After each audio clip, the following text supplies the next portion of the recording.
Dhaba style पद्धतीने butter paneer masala आणि सोबतच नान अगदी घरच्या घरी सोप्या पद्धतीने पाहणार आहोत. तर नमस्कार, मी सुजाता किचन मेनूजमध्ये मी सुजाता सर्वांचे खूप खूप स्वागत करते. रेसिपीला सुरुवात करूया. सुरुवातीला बटर पनीर मसाला बनवून घेऊ. यासाठी वाटण बनवून घेऊ. वाटण बनवण्यासाठी कढईमध्ये थोडंसं तेल घेतलं आहे. तेल थोडं गरम झालं म्हणजे यामध्ये एक कांदा लांब लांब चिरून घेतला आहे. वाटण बनवायचं आहे यासाठी कांदा मोठा मोठा चिरला आहे. कांदा थोडा वेळ परतवून घेतला. आता यामध्ये लसूण पाकळ्या 5 ते 6, आल्याचे छोटे तुकडे 3 ते 4, थोडा खडा मसाला घेतला आहे. 1 तमालपत्र, 2 दालचिनी, 2 लवंग, 2 काळी मिरी, थोडंसं चक्री फूल घेतलं आहे. तमालपत्र असं तोडूनच घालू आणि काजू घेतल्यात थोड्या. काजूना भिजवून घेतल्या म्हणजे ग्रेव्ही छान होते, पण आज मी सुक्याच वापरले. तशा थोड्याशा परतवून घेऊ आणि यामध्ये घालू टोमॅटो. अगदीच आवडीनुसार आपण 2 टोमॅटो वापरले तरीसुद्धा चालणार आहे. तर मी 1 कांद्यासाठी 1 टोमॅटो वापरला आहे. तर पनीरच्या भाजीमध्ये टोमॅटो थोडा जास्त वापरला जातो, पण मी 1 कांदा घेतला आहे आणि 1 टोमॅटो. टोमॅटोसुद्धा जरा वेळ परतवला आणि यामध्ये कोथिंबीर घालू मूठभर. कोथिंबीरसुद्धा परतवून घेऊ. हे आपल्याला गार करून मिक्सरला याचं वाटण बनवून घेऊ. गॅस बंद केला, बाजूला काढून घेऊ. ते मिश्रण गार होते तोवर कढईमध्ये पनीर तळून घेऊ. कढईमध्ये थोडंसं तेल घेतलं आहे. तर यामध्ये पनीरचे तुकडे 3 ते 4 मिनटं तळून घेतले किंवा परतवून घेतले तेलात. बाजूला काढून घेतले. आता याच तेलामध्ये चमचाभर बटर घेतलं आहे. बटर किंवा तेल आवडीनुसार, पण आपण बटर पनीर बनवते तर बटर वापरायचं आहे. थोडंसं विरघळलं म्हणजे यामध्ये लगेच मसाले घालून घेऊ. मसाल्यांमध्ये लाल तिखट घेतलं आहे, धनेपूड, जिरेपूड घेतली. आता वाटणामध्ये धने जिरे वापरले नव्हते, यासाठी धनेपूड जिरेपूड वापरली. धनेपूड जिरेपूड नसेल तर वाटणामध्येच अख्खे धने, थोडेसे जिरे घालून वाटण बनवून घ्यायचं आहे. मसाल्यामध्येच थोडंसं गरम पाणी घालून घेऊ. चवीनुसार मीठसुद्धा घातलं. साखर घातली 1 चमचाभर. आता बटर पनीर म्हणजे चवीला थोडं गोडच असतं, तर 1 चमचाभर साखर घातली. आता तेलामध्ये तळून घेतलेले पनीरचे तुकडे घालून घेऊ. त्या पनीरच्या तुकड्यांना थोडंसं मीठ आणि तिखट लावलं आहे मी.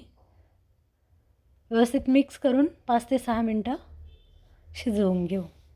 झाकण ठेवलं होतं आणि मंद आचेवर मस्त असं तेल सुटलं जातं. आणि या ठिकाणी आपली मस्त अशी ग्रेव्हीतली बटर पनीर मसाला बनवून तयार झाली. चवीलासुद्धा तितकीच छान झाली होती. या पद्धतीने एकदा बटर पनीर मसाला नक्की बनवून पहा. लगेचच नान बनवायला घेऊ. तर हे नान भाकरीपेक्षा सुद्धा अगदी सोपे बनवायला आहेत. 2 चमचे गव्हाचे पीठ घेतले किंवा मैदा घ्यायचा आहे. हॉटेलमध्ये जास्त मैद्याचं बनवलं जातं. 2 चमचे गव्हाच्या पिठामध्ये अर्धा चमचा मीठ घातलं आहे. 1 चमचाभर साखर घालू आणि 2 चमचे दही घालू. दही खूप जास्त आंबट नाही आहे, तर 2 चमचे घेतले. यामध्ये घालूया इनो अर्धा चमचा. इनो किंवा इनो नसेल तर खाण्याचा सोडा. या ठिकाणी इनो वापरला होता 1 पाव चमचा, पाव टीस्पून. तर गव्हाचे पीठ किंवा मैदा किंवा निम्मा मैदा निम्मा गहू वापरला तरीसुद्धा नान छानच होतात. इनो घातला आहे. आता हे मिक्स करून घेऊ आणि लागेल तसं पाणी घालून पीठ घट्टसर मळून घेऊ.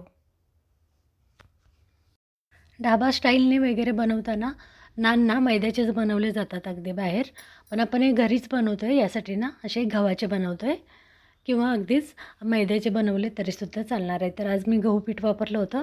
व्यवस्थित मिक्स केले आणि लागेल तसं पाणी घालून पीठ घट्टसर असं मळून घेतलं आहे. थोडंसं तेल लावून घेऊ आणि पीठ 10 मिनटं ठेवून देऊ झाकून. 10 मिनटानंतर पुन्हा पीठ थोडंसं मळून घेऊ आणि याचे गोळे बनवून घेऊ.